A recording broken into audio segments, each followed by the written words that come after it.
سنة 1865 أسست الشركة العملاقة اللي كانت حاكمة السوق في مجال الإلكترونيات في واحد الفترة شركة نوكيا، واللي ما كانش في الأصل في الدومين في البداية، بل دخلت ليه من بعد الحرب العالمية الثانية.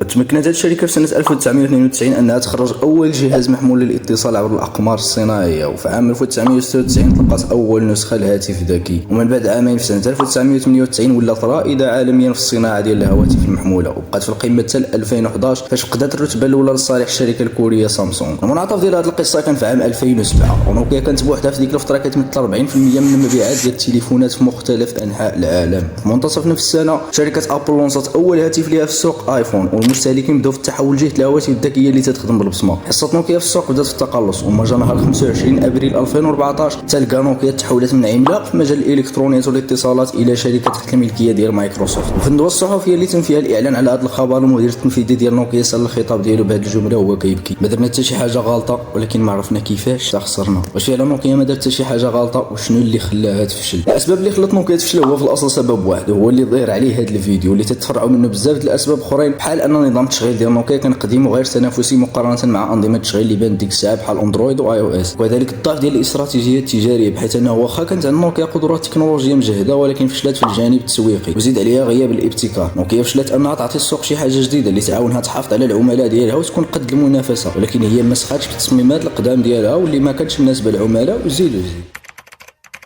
القصه على حشره واللي كتسمى بيبرد موث. هاد الحشره كانوا عندها جوج الوان، واحد الصنف اللي لونه ابيض وواحد الصنف لونه تقريبا كحل، وكانت هاد الحشره منتشره بكثره في المملكه المتحده مع بدايه القرن 19. وفي الفتره ديال الثوره الصناعيه الدخان ديال المصانع والديور انذاك خلى البيئه المحيطه كامله تميل للون الكحل، سواء الحيوطه ديال الديور وحتى من الجذوع ديال الشجار. ومع هذا التغيير البيئي الحشرات البيضاء ولات باينه اكثر وولات اكثر عرضه للافتراس، على عكس الحشرات الكحله اللي خلقت لها البيئه نوع من التمويه اللي خلاها ما تبانش. وهكا النسبه ديال الحشرات البيضين نقصات وديال الكحلين تزادت. باي ذا واي هاد الظاهره سميتها الالتقاء الطبيعي. الحشرات البيضين واخا ماشي هما اللي مسؤولين على داك الشيء اللي وقع لهم، ولكن بسبب انهم ما تادابطاوش مع الظروف اللي دايره بهم الطبيعه دارت خدمتها. ونوكيا حيت فشلت انها تواكب التغيرات التكنولوجيه اللي دايره بها، خاصه ان التطور كان غادي بواحد السرعه اللي طالعه، فالسوق دار خدمته. والشركات الاخرين اللي واكبوا التطور وطلعوا النيفو سواء في التسويق ولا المنتجات والابتكارات الجديده اللي كيخرجوا بها عام على عام، فراه هما اللي حاكمينها دابا. هي ماشي مساله واش درتي شي حاجه غلطه ولا لا، هي مساله ديال ادابطا ولا موت.